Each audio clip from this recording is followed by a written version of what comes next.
It is the John Phillips Show. Johnny's on vacation, so it's Randy Wang here. The phone number to join us is 800-222-5222, 1-800-222-5222. You can email us at johnnydon'tlikeshow@gmail.com and search for the John Phillips Show wherever you get your podcasts. Everyone who's listening to this show right now that still lives in the state of California probably has gotten their ballot in the mail for Prop 50. That is the special election where you will decide if California gets to redistrict themselves in 2025 for 2026's election, 2028's election, 2030's election, and they swear they'll stop after that. Every single person who is currently running for governor has been asked about their stance on Prop 50, and, well, it has a lot of candidates tying certain morals and ethics that they have into a pretzel, because you have to explain why what Texas is doing bad and California not bad. There is a great reporter in Sacramento, Julie Watts of CBS Sacramento, and she sat down with every single candidate running for governor a few weeks ago. And she has chopped up these interviews into little bits and airing them piece by piece in something that she calls 1 minute with, or one question with. And we've played some of these in the past before, where she asked every single person running for governor what they thought about something good Gavin did this year, something bad Gavin did this year. Now we're in the meat of this interview. I didn't expect this, but when I did my typical YouTube go-through in the morning, I flag everything that might be relevant for this show. I saw a 30-minute compilation of Julie Watts interviewing every single person running for governor in 2026, and specifically what they have to say about this redistricting plan. And I want to play you some of those questions and some of those answers, because I did not know where we were going with this, but it gets very interesting. Let's start with what Javier Baccaria has to say about it. Scrub it. Have you noticed that after his initial interview with Alex Michelson, and then an interview he did a couple of days later with Ashley Zavala, somebody got through to Javier Baccaria to stop saying this? Scrub it. Because he said it about 100 times in the first 2 days of his campaign. But when you do the scrub. But let's hear what Baccaria has to say about not just redistricting, but the fact that 40% of these people in the state of California in the last election voted for Donald Trump. And that means you might say 40% of the population doesn't love this idea of taking the small representation that they have in this state and dwindling it even further. Let's hear what Baccaria has to say. So clearly you were a supporter of the governor's plan, dubbed empowering voters to stop Trump's power grab. 40% of Californians voted for President Trump. What do you say to those 6 million voters who you will also represent as governor? All right, what do you say to the 40% of voters out there who don't like this idea? No one should do power grabs. No. But that's what we're doing.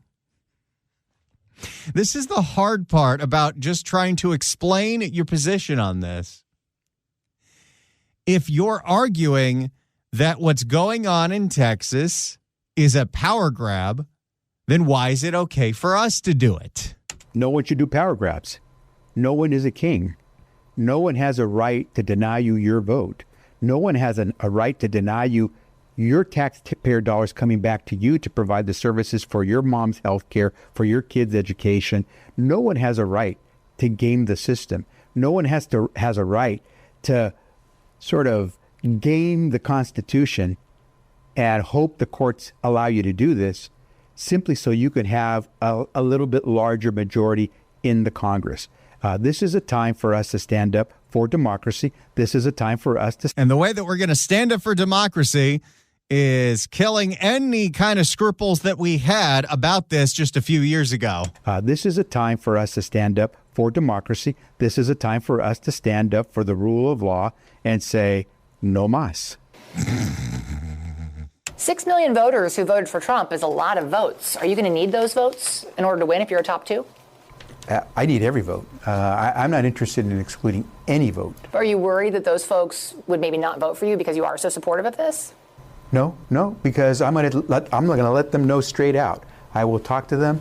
We talked a little while ago off camera. I'm going to take away any possible representation that you wanted to have in the state of California. For instance, if you're in the North State, you're going to now be paired up with Marin County for some reason. But don't you worry, you'll still vote for me, right? We talked a little while ago off camera how it's so important to be honest. Because if you try to game someone, they ultimately will find out. I am who I am. And you always tell young folks who decide What are you, Popeye? I am who I am, and you always tell young folks who decide they want to go into politics or policy, I say, if you want to know where a leader's going to take you, look at where the leader came from. If you want to hear someone say absolutely nothing in the longest way possible, well, your guy is Javier Becerra. Scrub it. Let's hear what one of the remaining Tonys has to say. There used to be 3 Tonys running, but now that one of the Tonys, Tony Atkins, realized that she has no path forward, she's out. So the 2 Tonys left are Tony Thurmond, the current California head of education, and Tony V, the former mayor of Los Angeles. Let's hear what Thurmond has to say. So what do you say to those voters to get their vote back when you're supporting something that they may not agree with? You know, voters change. And while those folks voted for Trump, for example, largely on the issue of immigration, for example, most Americans do not support Trump's attacks on the immigrant communities. Something like 70% of Americans are saying they do not support that, and they want to see a path to citizenship. And so just because 40% of Californians or Americans voted for Trump, that doesn't mean that they support every policy that they have. I'm certain that they don't agree with the policies that he's using to attack education, closing the Department of Education, taking away $1 billion from our state.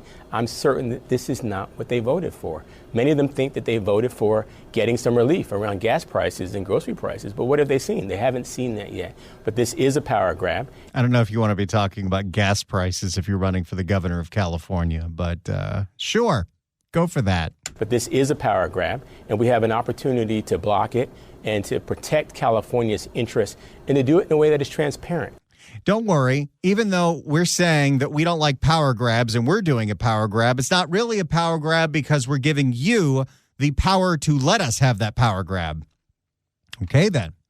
Let's hear what Viragosa has to say. You mentioned it earlier. 40% of Californians voted for President Trump. Are you concerned that by supporting this, that you are alienating those folks who you will need in the if you come down to the final 2, you're going to need those votes? Look, I always ask, I know there are Democrats that I might alienate in the course of this race, and there'll be Republicans I alienate. There'll also be I feel like he's running out the clock by talking as slowly as possible. Or it could be that Tony V's at an advanced age.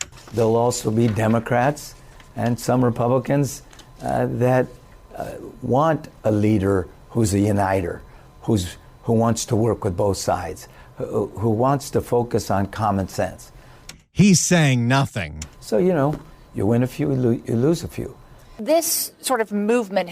Okay. So we've heard what a few of these candidates have to say. And I was expecting the same kind of answer from every single person running on the Democrat side. You expect a different kind of answer from the few Republican candidates that there are. You expect an even stranger answer from the guy from the Green Party.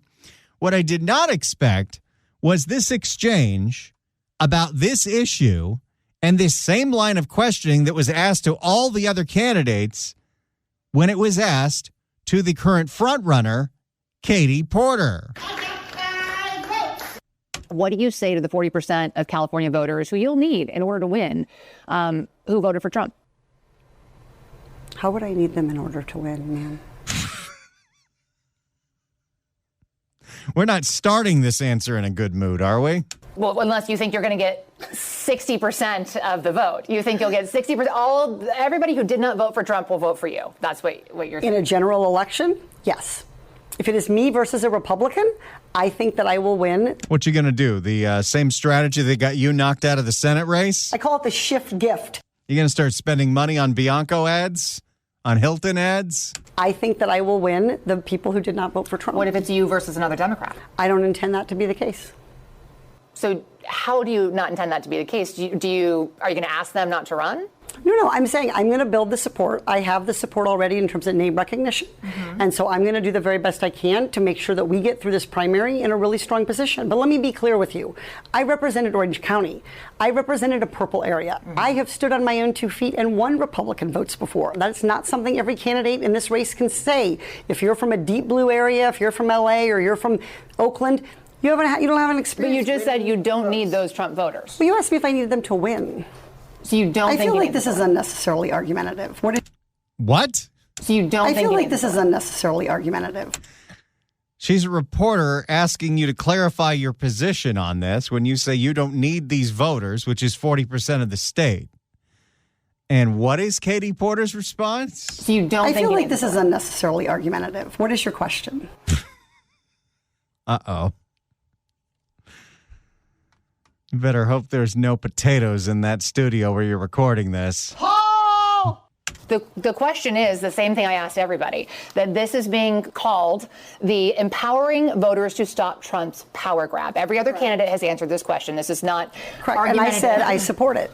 So, and the question is, what do you say to the 40% of voters who voted for Trump? Oh, I'm happy to say that. It's the do you need them to win part that I don't understand. I'm happy to answer the question as you have it written, and I'll answer it. And what is happening here? This isn't some kind of gotcha interview. It's a very straightforward interview with local television in Sacramento. And someone is mad. No. And we've also asked the other candidates, do you think you need any of those 40% of California voters to win? And you're saying, no, you don't. No, I'm saying I'm going to try to win every vote I can. And what I'm saying to you is that... Well, to those voters. Okay, so you... I don't want to keep doing this. I'm going to call it. What? By the way, I don't know how long CBS Sacramento has been sitting on this tape, because most of these interviews were recorded quite a while ago, and they're just releasing these pieces bit by bit. But I did not expect, in the middle of this 30-minute compilation of 10 different candidates talking about Prop 50, of there to be a 3-minute section where Katie Porter's trying to walk out of the interview because she doesn't like the questions. Well, to those voters. Okay, so you... I don't want to keep doing this. I'm going to call it. Okay. Thank you. You're not going to do the interview with us? Nope, not like this. I'm not. Not with 7 follow-ups to every single question you ask.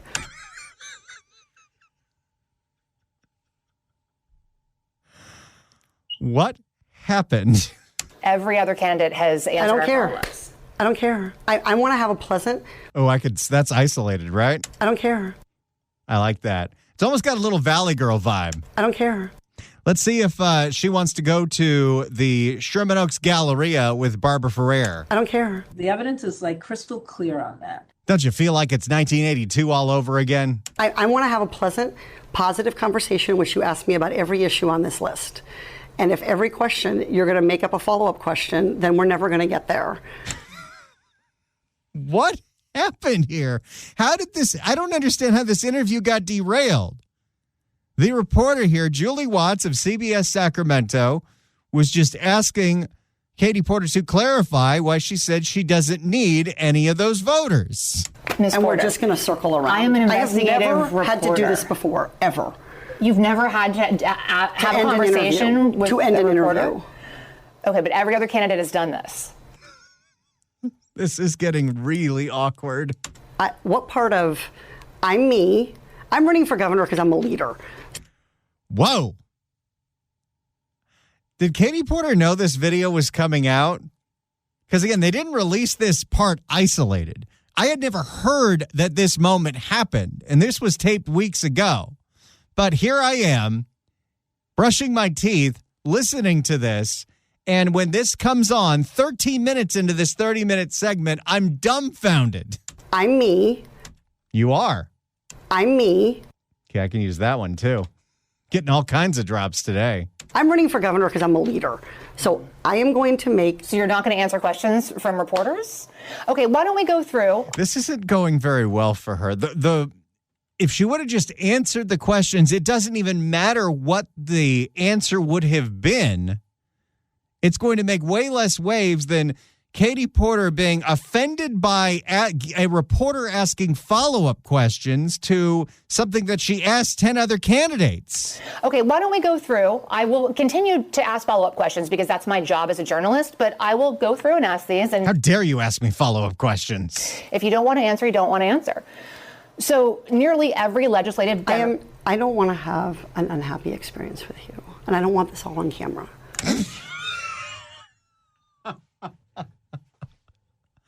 She's getting a little mafioso here. I don't want to have an unhappy experience with you. She starts whispering, and I don't want this on camera, even though it's obviously on camera. And I don't want this all on camera.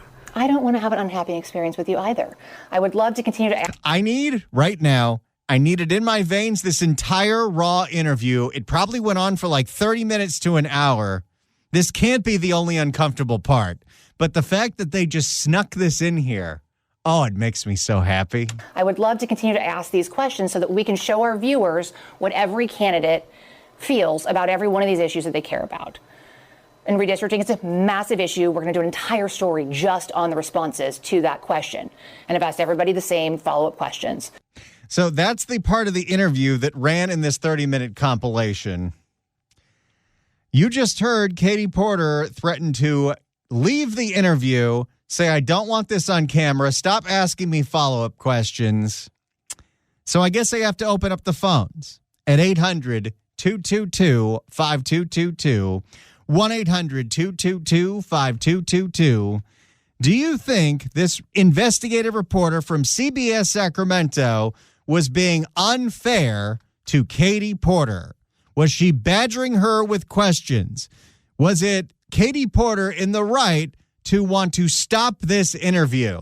800-222-5222, 1-800-222-5222. Little D. It's Randy Wang here. We're taking your phone calls at 800-222-5222, 1-800-222-5222. While sitting down with CBS Sacramento's Julie Watts, Katie Porter threatened to walk out of the interview because she didn't care for all the follow-up questions about why she doesn't feel like she needs any Trump voters to win the election for governor. Do you think this reporter was being fair to Katie Porter? 800-222-5222, 1-800-222-5222. We just played you the sound of gubernatorial candidate, former Congresswoman Katie Porter, threatening to walk out on an interview with CBS Sacramento because she didn't like the questions about her stance on Prop 50. Well, to those voters, okay, so you... I don't want to keep doing this. I'm going to call it. Okay. Thank you. You're not going to do the interview with us? Nope, not like this. I'm not. Not with 7 follow-ups to every single question you ask. You just heard the sound. We'll play it in full a little later. Do you think Julie Watts, the reporter, was being fair to Katie Porter? 800-222-5222, 1-800-222-5222. Let's start with Robert in San Pedro. Robert, hello. Hey, how you doing, Randy? Doing great. Now, was that interview fair? Well, if the 60% of the blue voters in this state were to listen to this radio program, we'd win them over. As far as the interview goes, what interviewer in their right mind would go ahead and ask those penetrating questions and expect a fair and smart answer? Well, was she treated fairly? No, of course not. Come on, give me a break. Don't forget about Jesus. I'm out. Thanks so much for the call, Robert. Appreciate it. And you know, if we could get 60% of this state listening to this show, I'd probably have a bigger paycheck. I don't care. Let's go to Ross in Hollywood. Ross, hello. Hey, how are you? Doing great. I would say this: if Katie thinks that she's going to get elected, if that interview goes viral, she's never going to get elected governor in this state. You know, it's the funniest thing. No one has talked about this since the video came out, and it's buried in this 30-minute segment. I might be the first person that has discovered this, but yeah, we got to get the word out because watching it is even better because the whole thing's in profile view, and she's trying to throw off the microphone. It's a wild moment. Her comment at that saying, I'm a leader, okay, just tells me that she's not a leader because she's not willing to answer questions. Leaders answer questions, and especially the follow-up questions, because that validates her answer. She doesn't know how to deal with that, and she's not going to get elected. I think you make a really strong point, Ross. Thanks so much for the call. Appreciate it. I don't know how long CBS Sacramento has been sitting on that tape, but it is gold. I'm me. Let's go to Perry in Richmond. Perry, hello. Hi, yes. First, just let me say that I really appreciate your fresh approach to conservative broadcasting. It's really something that I've been appreciating it since I've been tuning in. And, just listening to this woman who obviously has an agenda that she supports and a pile of stuff that she represents. And how incredible that she could think that not answering questions is going to go good for her. I'm sure the people on her team are going, yes, resist. But how ridiculous. So my main point that I wanted to get across was she uncovered the truth and some interesting facts. And it seems like a little spot in the news, but it's not. This is huge. This is the whole. I think it's a key to the root cause of the ridiculousness and who they really are, and she is really exposing it, and it's very interesting. Good work. Well, thanks so much for the call, Perry, and thanks for the kind words. We're glad to have you listening. Let me tell you this. Katie Porter has done a lot of interviews on national cable television. She kind of made a name for herself by going on MSNBC constantly. And it's a very different kind of interview when you're sitting with local television, with local reporters who, again, aren't being any kind of biased or asking you the same questions they're asking every candidate from every party. But Katie Porter's not used to the follow-up questions. I don't want to have an unhappy experience with you, and I don't want this all on camera. Let's go to Ben in Livermore. Ben, hello. Good afternoon. Howdy. Thank you so much for the fresh approach, echoing all the other listener sentiments. It should neither be thought surprising or even dismay if somebody doesn't answer this stuff. You look at it, it is the sycophancy that is the body politic. They don't like it. It's uncomfortable. Oh, sorry, not going to answer that. And I think that I really hope that voters really hear this stuff and remember this when it comes ballot time. But second piece, shame on the reporter. Seemed to be relatively dignified about this, wasn't pushing buttons. But the fact that that reporter didn't follow up and start to stir the hornet's nest a little bit and go, hey, what is it you're so uncomfortable about? Tell us. What is it people want to know? Well, I can't wait. That interview was at least a half hour long, and they've only released these little tiny clips of it so far. I can't wait to see what else is in there, because if this is how it started, I can't imagine where it ended. Thanks so much for the call, Ben. We appreciate it.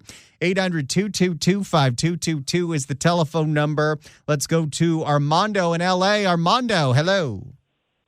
Hey, Randy. Good to hear you again. On that, I think Katie Porter had the right attitude to just say, listen, this is not, significant. And, she didn't want to do the follow-up questions. It was great. I don't think the reporter was offended. But there's other things that I'd like to see, the candidates for governor discuss, like SB 712, the Jay Leno law, smog testing for cars. Then there's the gas, was it the gas taxes that we're paying too much for? Can you reduce that? Oh, and I'm sure all that stuff's going to come out. This specific thing that they released, Armando, is just specifically on Prop 50, which is on people's minds because right now people can vote on this. But hopefully all that sound does come out because believe you me, I do want to hear, as do you, what the candidates think about all those kinds of issues, including the gas tax. Let's go to Irene in Sunland. Irene, hello. Oh, yeah. Yes, hi. Yeah, I was watching C-SPAN over the weekend, and they happened to have that Democrat debate. It was put on with some union group, and the question was, what is your stand on Prop 50? And Katie Porter, it was a yes or no question, and she wasn't going to answer yes or no. She was going to explain, and the host said, no, it's a yes or no. She goes, I refuse to answer it. And then there was a fun question about what will you be for Halloween. And Thurman said he was going to be the next governor, but that former mayor of L.A. said he would be the former governor. But then they asked Katie Porter, and I got to hear it again because I can't believe it, but she said a white lord, or she said white, I think she said whore, I think. So I was like, whoa. So you may want to watch that, but it was weird. She is really... I know the debate that you're talking about, Irene, and I think I have the sound on the computer. So during the break, I'm going to see if I can find that answer because I'm very curious as to what Katie Porter says she's going to dress up for Halloween. If I can find the sound, you'll hear it before 3 o'clock. Thanks so much for the call. Appreciate it. All right. I don't usually do this, but I want to give you the full picture here. So I'm going to play you this entire exchange between Julie Watts of CBS Sacramento and Katie Porter. And then you can call in and decide if you think this reporter was being unfair to Katie Porter at 800-222-5222, 1-800-222-5222. Here's the entire 3-minute exchange. What do you say to the 40% of California voters who you'll need in order to win, who voted for Trump? How would I need them in order to win, man? Well, unless you think you're going to get 60% of the vote. You think you'll get 60%. Everybody who did not vote for Trump will vote for you. That's what you're saying. In a general election, yes. If it is me versus a Republican, I think that I will win the people who did not vote for Trump. What if it's you versus another Democrat? I don't intend that to be the case. So how do you not intend that to be the case? Are you going to ask them not to run? No, I'm saying I'm going to build the support. I have the support already in terms of name recognition. Mm-hmm. And so I'm going to do the very best I can to make sure that we get through this primary in a really strong position. But let me be clear with you. I represented Orange County.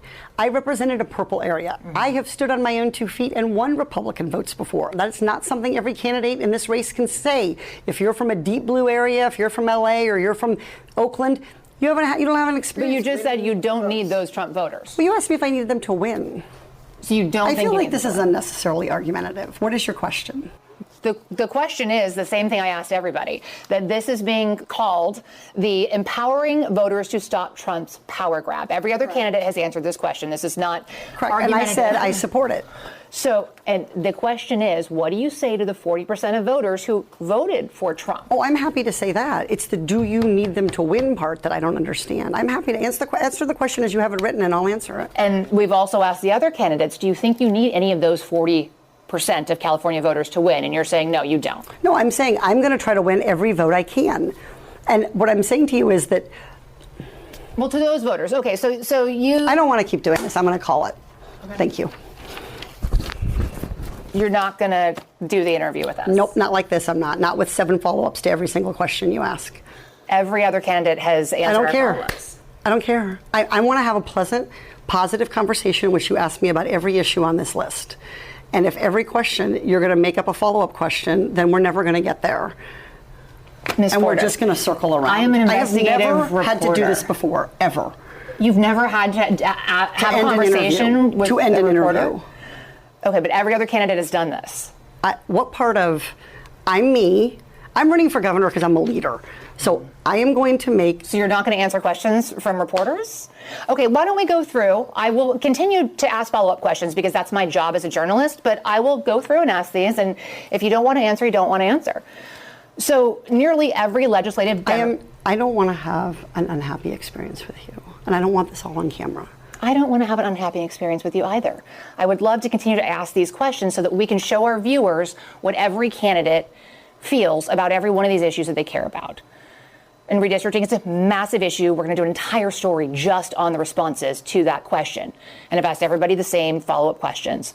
There's the entire tape. You just heard the exchange. Now it's your turn to weigh in. 800-222-5222, 1-800-222-5222.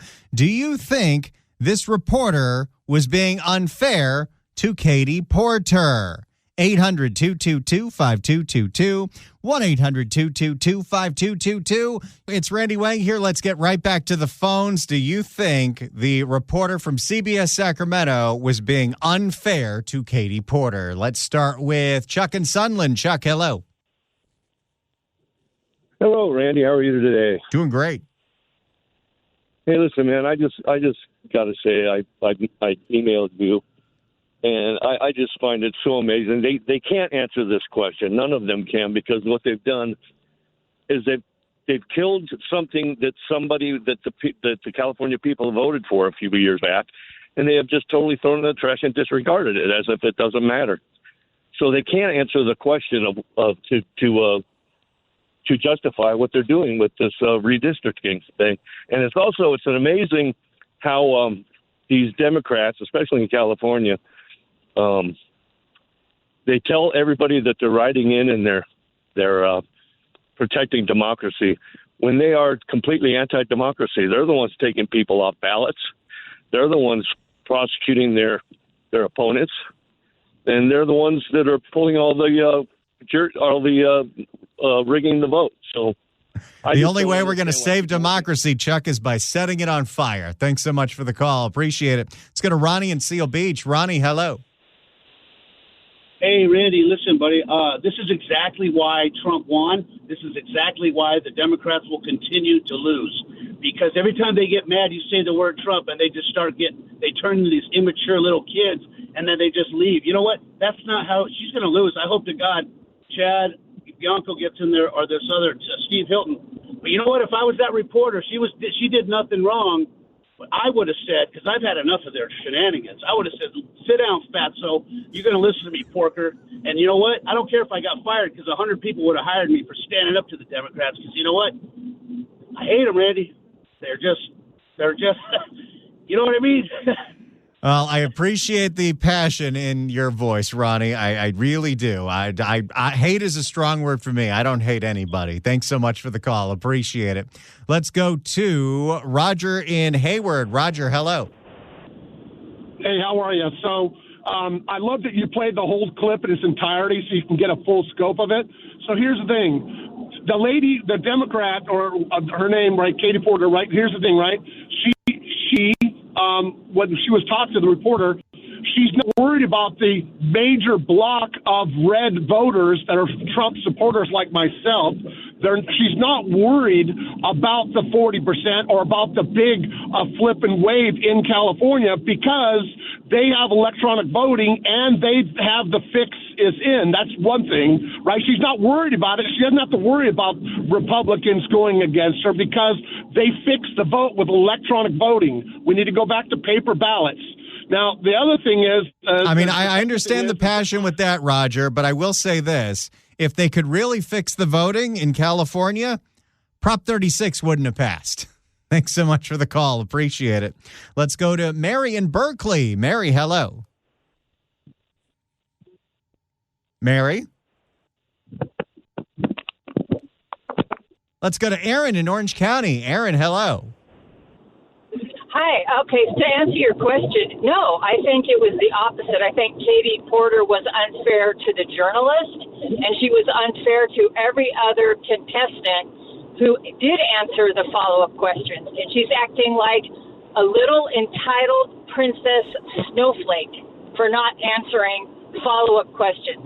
That was the most ridiculous exchange I've ever heard between a reporter and somebody running for governor of California. I mean, it's not exactly a small job. And can you, compare her, the way she was interacting with that journalist, to how Trump interacts with journalists? I mean, he answers every single follow-up question And she, oh my God, to me, there is no way I could vote for her.